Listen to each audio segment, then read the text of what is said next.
ദൈവ തിരുനാമത്തിന് മഹത്വമുണ്ടാവട്ടെ. Bible reading പ്രോഗ്രാമിൽ സംബന്ധിക്കുന്ന ഇവർക്കും കർത്തനാമത്തിൽ സ്നേഹവന്ദനം. ആവർത്തന പുസ്തകം 33 അധ്യായം. മോശ തൻ്റെ മരണത്തിനു മുൻപ് ഇസ്രായേൽ ഗോത്രങ്ങളെ അനുഗ്രഹിക്കുകയാണ്, അഥവാ ആശീർവദിക്കുകയാണ്. യഹോവയായ ദൈവം പറഞ്ഞു, നിൻ്റെ സമയമെടുത്തു. യോശുവയെ ആ കാര്യങ്ങളൊക്കെ ഫലമേൽപ്പിച്ചു. അതിനുശേഷം മോശ മരിക്കാൻ പോകുന്നതിന് മുൻപ് ജനത്തെ ആശീർവദിക്കുകയാണ്. ഇവിടെ മോശയ്ക്ക് നിരാശയോ ദുഃഖമോ പരിഭ്രമമോ ഒന്നുമില്ല. സന്തോഷത്തോടെ മരിക്കുവാൻ മോശ തയ്യാറാവുകയാണ്. ഏതൊരു മനുഷ്യ ജീവിതത്തിൻ്റെയും ധന്യത അവസാനം സന്തോഷത്തോടെ തലമുറകളെ അനുഗ്രഹിച്ച് മരിക്കാൻ സാധിക്കുക എന്നുള്ളതാണ്. താൻ ആഗ്രഹിച്ച പ്രകാരം വാഗ്ദത്ത നാട്ടിലേക്ക് പ്രവേശിക്കാൻ സാധിക്കുന്നില്ല. പക്ഷെ അതിൽ മോശ ഒട്ടും ഇവിടെ നിരാശപ്പെടുന്നില്ല. കാരണം ദൈവം മോശയെ കരുതുമെന്നുള്ള ഉത്തമ വിശ്വാസം മോശയ്ക്കുണ്ട്. നമ്മൾ മനസ്സാഗ്രഹിക്കുന്നതെല്ലാം ജീവിതത്തിൽ നടന്നു കിട്ടണം എന്ന് നമ്മൾ വാശി പിടിക്കേണ്ട കാര്യമില്ല. ദൈവഹിതമായിട്ടുള്ളതൊക്കെ നമ്മൾ സ്വീകരിക്കുക. ഇല്ലെങ്കിൽ നമ്മുടെ തലമുറകളിലൂടെ ദൈവം അത് പൂർത്തീകരിച്ചുകൊള്ളും. ഇവിടെ 2-3 വാക്യങ്ങൾ നമ്മൾ കാണുന്നത് മോശ എങ്ങനെ ദൈവത്തിൻ്റെ പ്രമാണങ്ങളെ കാണുന്നു എന്നുള്ളതും എങ്ങനെ അത് ലഭിച്ചു എന്നുള്ളതും മോശ പറയുകയാണ്. തൻ്റെ ജീവിത അനുഭവമാണല്ലോ.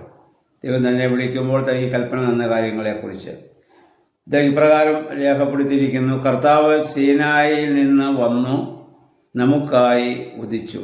കാരണം ദൈവം ഒരു വെളിച്ചമാണ്, പ്രകാശമാണ്. ആ വലിയ പ്രകാശം നമുക്കായിട്ട് സീനായി മലയിൽ വന്ന് ഉദിച്ചു. പാരാൻ പർവ്വതത്തിൽ നിന്ന് പ്രകാശിച്ചു. വിശുദ്ധരുടെ 10,000-ങ്ങളോടൊത്ത് വന്നു. നമുക്കായി അവിടുത്തെ വലതുഭാഗത്ത് നിന്ന് ജ്വലിക്കുന്ന നിയമങ്ങൾ പുറപ്പെട്ടു. ദൈവത്തിൻ്റെ വലതുഭാഗത്ത് നിന്ന് കത്തുന്ന 10 നിയമങ്ങൾ നമുക്ക് വേണ്ടി ദൈവം പുറപ്പെടുവിച്ചു. അവിടുന്ന് തൻ്റെ ജനത്തെ സ്നേഹിച്ചു. തൻ്റെ വിശുദ്ധരെല്ലാവരും അവിടുത്തെ കരങ്ങളിൽ ആയിരുന്നു. അവൻ്റെ തൃപ്പാദത്തിലിരുന്ന് അവിടുത്തെ വചനം ശ്രവിച്ചു. ഇതിൽ പറയുന്നു, മോശ നൽകിയതായ ഈ നിയമം യാക്കോബിന് പിതൃസ്വത്താണ്, അഥവാ അവകാശമാണ്. യാക്കോബ് എന്ന് പറയുന്നത് ഇസ്രായേലിനെയാണ്. അത് അവരുടെ അവകാശമാണ്. ദൈവം തന്നതായ ഈ നിയമങ്ങൾ ദൈവത്തോടുള്ള വലിയ ബന്ധത്തെയാണ് ഈ നിയമം കാണിക്കുന്നത്. അതോ ദൈവത്തോടുള്ള ഈ നിയമം അനുസരിക്കുമ്പോൾ ദൈവത്തോടുള്ള സ്നേഹം അവർ പ്രകടമാക്കുകയാണ്. ഈ നിയമം ലംഘിക്കുമ്പോൾ ദൈവത്തിൽ നിന്ന് അവർ അകലുന്ന ഒരനുഭവത്തിലേക്ക് അവർ ആയിത്തീരും എന്നുള്ളതാണ്. ഇന്ന് പുതിയ നിയമത്തിൽ നമുക്കിതൊക്കെ ദൈവവചനമായി ഇന്ന് നമുക്ക് ലഭിച്ചിരിക്കുന്നു. പിതാക്കന്മാരാൽ, അപ്പസ്തോലന്മാരാൽ നമ്മുടെ കർത്താവായ യേശുക്രിസ്തു പറഞ്ഞതായ കാര്യങ്ങൾ എഴുതപ്പെട്ട് ഇന്ന് ദൈവവചനമായി നമ്മുടെ കരങ്ങളിൽ അത് ആയിരിക്കുന്നു. അത് നമ്മൾ വായിക്കുകയും ധ്യാനിക്കുകയും ചെയ്യുമ്പോൾ ആ ദൈവത്തിൻ്റെ ദിവ്യമായ സാന്നിധ്യം അനുഭവിച്ചുകൊണ്ട് ആ സാന്നിധ്യം മുന്നിൽ കണ്ടുകൊണ്ട് വായിക്കുവാനും ധ്യാനിക്കുവാനും നമുക്ക് സാധിക്കണം. അപ്പോൾ അത് നമുക്ക് അനുഗ്രഹമാകും. നമ്മൾ ആരോടൊക്കെ പറയുന്നു അവർക്കൊക്കെ അത് അനുഗ്രഹത്തിന് മുഖാന്തരമായി ഭവിക്കുമെന്നുള്ളതാണ്. ഇന്നും ആ വലിയ വെളിച്ചം, അതുകൊണ്ട് ആ സംഗീതക്കാലം അതിൻ്റെ വചനം എൻ്റെ പാതകൾക്ക് വിളക്കാണ്, എൻ്റെ ഊടുവഴികൾക്ക് അതൊരു വലിയ പ്രകാശമാണ്. നമ്മൾ ജീവിക്കുന്ന ഭൂമി അന്ധകാരം നിറഞ്ഞതാണ്. പൈശാചിക പ്രലോഭനങ്ങളെയും പ്രകോപനങ്ങളെയും നേരിടേണ്ടതാണ്.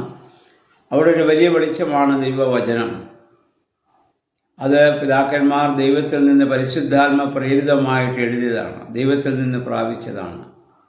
പഴയ നിയമം ഇസ്രായേൽ ജനത്തിന് കൊടുത്തതുപോലെ പുതിയ നിയമം, പുതിയ നിയമസഭയായ നമുക്ക് ദൈവം കനിഞ്ഞ് നമുക്ക് നൽകിയിരിക്കുന്നതാണ്.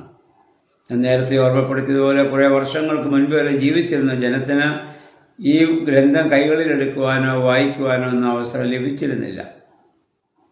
എന്നാൽ നമുക്കിന്ന് ഈ യുഗത്തിൽ ഈ കാലഘട്ടത്തിൽ ജീവിക്കുന്ന നമുക്കെല്ലാം അതിനുള്ള ഭാഗ്യം ദൈവം നമുക്ക് തന്നിരിക്കുകയാണ്. അതുകൊണ്ട് ആ ദൈവവചനത്തെ ഏറ്റവും വിലയുള്ളതായി കണ്ടുകൊണ്ട് നമുക്ക് വായിക്കുവാനും ധ്യാനിക്കുവാനും നമുക്കിടയാകണം. മോശയെ പോലെ പ്രത്യാശയോടെ ഭൂമിയിൽ നിന്ന് മാറ്റപ്പെടുവാൻ നമുക്കിടയായിത്തീരണം. നമ്മൾ മനസ്സാഗ്രഹിച്ചതെല്ലാം നടക്കണമെന്ന് വാശി പിടിക്കാതെ ദൈവം എന്താണോ നമ്മളെക്കുറിച്ച് ഉദ്ദേശിക്കുന്നത് അതും പ്രകാരം മാത്രം ജീവിക്കുവാനും പ്രവർത്തിക്കുവാനും നമുക്ക് ഇടയായിട്ട് തീരണം. നമ്മുടെ തലമുറകളെ അനുഗ്രഹിച്ചുകൊണ്ട് ഈ ഭൂമിയിൽ നിന്ന് മാറ്റപ്പെടുവാൻ നമുക്കിടയായി തീരണം. ദൈവമേ, പരിശുദ്ധാത്മാവേ, അതിന് തക്കതായൊരു നല്ല അന്ത്യം പ്രാപിപ്പാൻ ഞങ്ങളെയും സഹായിക്കണമെന്ന് നമുക്ക് പ്രാർത്ഥിക്കാം. ആ ദൈവവചനമാകുന്ന വെളിച്ചം എന്നും വായിച്ച് ദൈവത്തോട് ചേർന്ന് ഈ ഭൂമിയിലെ അന്ധകാരമയമായ ഭൂമിയിലൂടെ നമുക്ക് യാത്ര ചെയ്യാം. പരിശുദ്ധാത്മാവ് അതിന് നമ്മെ സഹായിക്കുമാറാകട്ടെ.